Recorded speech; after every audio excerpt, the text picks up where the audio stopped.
Now let's see how we can make use of a resonance tube, a device called a resonance tube, to determine the velocity of sound.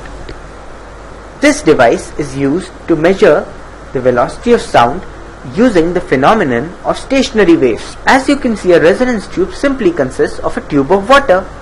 However, the water level in this tube can be varied by means of a tank situated here. Now, we put a tuning fork very near the mouth of the resonance tube.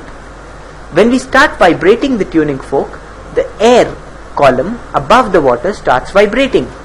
This air column here, as you can clearly see, behaves like a closed organ pipe.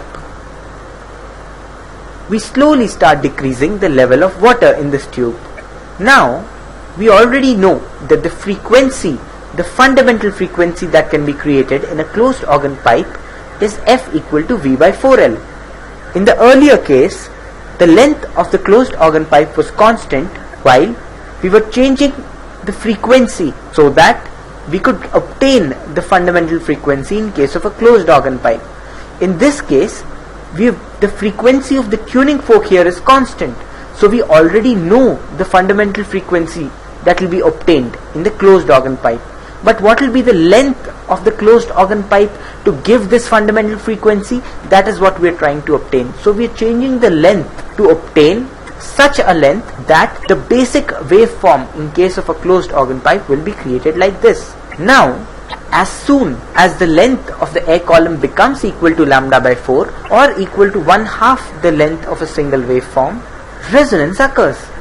This is because the fundamental frequency of this closed organ pipe that has been created here becomes equal to the frequency of the tuning fork. Because of the resonance, a pop sound is heard. So we record the water level at which the pop sound is heard. Let us say this pop sound is heard when the water level is at length L.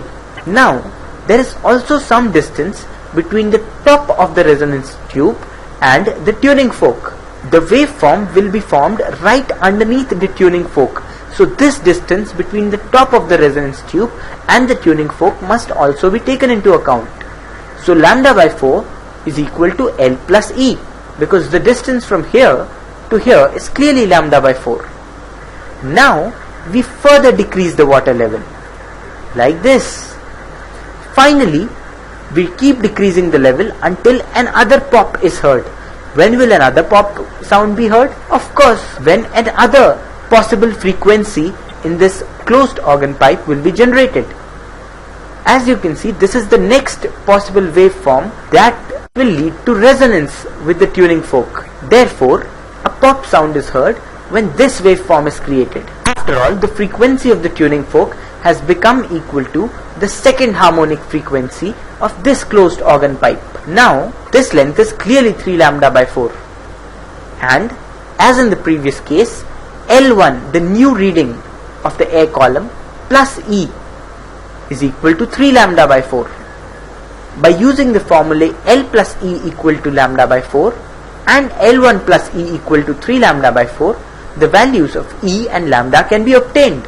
Now, since the frequency of the tuning fork, which is the same as the frequency of vibration inside the closed organ pipe, is known, lambda is known, the velocity of sound V can easily be calculated by using the formula V equal to F lambda.